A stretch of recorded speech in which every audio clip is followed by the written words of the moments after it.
often expect the Environmental Protection Agency to be involved in action many believe would hurt the environment. Well, today, though, EPA Chief Scott Pruitt signed a proposed rule to begin withdrawing from the so-called Clean Power Plan, President Obama's policy for cutting greenhouse gas emissions from power plants. Now, that move grabbed a lot of attention, but there's something else Mr. Pruitt's done that slipped under the radar, a decision to lift the protections of a pristine area in Alaska that could pave the way for a massive new mine there, a mine that could threaten a wild salmon fishery called the most valuable in the world. Pruitt made the decision after meeting with a mining executive. Tonight, we have exclusive new details on how that meeting took place and what's at stake. Here's CNN's chief investigative correspondent, Drew Griffin. The meeting at EPA headquarters was brief and to the point. By the time it ended, a mining company hoping to dig for gold and copper got just what it wanted. On Monday, May 1st, the CEO of Pebble Limited Partnership asked newly appointed EPA Administrator Scott Pruitt to withdraw environmental restrictions on Alaska's Bristol Bay. They were put there by the Obama administration to stop that company from building a massive mine. Pruitt quickly agreed. At 10:36 a.m. Eastern, little more than an hour after Pruitt met with the mining CEO, EPA staffers were shocked to receive this email, obtained exclusively by CNN, which says, "We have been directed by the administrator to withdraw the restrictions." The proposed protection of that pristine area is being removed. Pruitt opened the door for what the EPA feared could become one of the largest open-pit mines in the world in an extremely sensitive watershed in wild Alaska. What's more, according to multiple sources, he made that decision without a briefing from any of EPA's scientists or experts. Absolutely. I met with Mr. Pruitt. For Pebble Limited Partnership CEO Tom Collier, it was a huge win, and it comes with no apologies. And do you think it was not wrong that Mr. Pruitt did not even look at what the work had been done? Not a science decision. It's a process decision. You know, the optics on this look...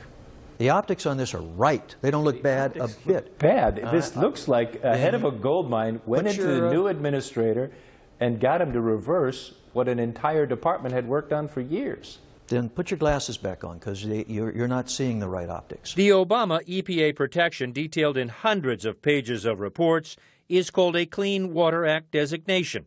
So rare, it's only happened like this one other time in the EPA's history. It was put on Bristol Bay, Alaska, specifically to stop Pebble Mine even before its owners applied for a permit. The mining company sued the EPA, saying it wasn't treated fairly. And the same morning Pruitt met with the mining company, he also agreed to settle that lawsuit as well. To understand the significance of Pruitt's decisions that day, you must first understand why the protection was placed on Bristol Bay in the first place. Bristol Bay and its tributaries are home to one of the world's largest and most pristine sockeye salmon fisheries. Roughly half the world's wild sockeye salmon come from here. This watershed is among the last places on Earth like this, an intact ecosystem supporting about 50 million wild salmon, part of life for indigenous cultures that stretch back 4,000 years. In 2011, Pebble Partnership's owner, Canadian mining company Northern Dynasty Minerals, filed a mine-building assessment with the U.S. Securities and Exchange Commission. The mine could potentially create a footprint bigger than the island of Manhattan and nearly as deep as the Grand Canyon, according to the EPA. Alarm bells went off, and local tribes and fisheries asked the EPA to study the potential impacts a mine that big could have. After a 3-year study, the EPA published a report showing pollution from the mine would result in complete loss of fish habitat, with the potential to destroy 94 miles of streams and tributaries and an additional 4,900 acres above Bristol Bay. The EPA said all these losses would be irreversible. The fishing industry here employs 14,000 people. No one knows how many jobs would be lost if the fish vanished. It's a uniquely bad place geologically to put this kind of thing. Protecting it works, patching it together afterwards doesn't work. One of the scientists whose work was used in that study is Thomas Quinn, a professor of fisheries at the University of Washington. He has studied the area for 30 years. This is the jewel in the crown of America's fisheries resources in salmon. If you don't think this is worth saving, what is? And if you don't think there's danger in this, you simply haven't looked at it carefully. According to several EPA insiders, a briefing book being prepared for Scott Pruitt wasn't even finished when Pruitt had made his decision. The scientists never got the chance to brief the administrator.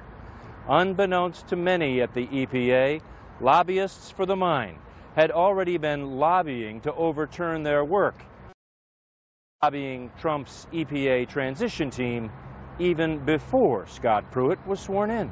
But it sounds like you do have a friend in the administrator. After a half hour, without apparently looking at any of the science, he said, yeah, we're going to remove this proposed determination. The premise of your question offends me. Because? Because I don't have a friend at EPA. What I've got is somebody who's following the damn law for the first time, okay? That's not a friend. And the issue was not a scientific issue. The issue was a due process issue. Former EPA Director Gina McCarthy disputes that. Everything about Bristol Bay and the clean water protection was based on science, she says. Decades of scientific research, years of study and public comment through the EPA's due process. It is why she officially approved the protection. And like many at the EPA, is stunned it all could be so easily undone at the bidding of a mining company.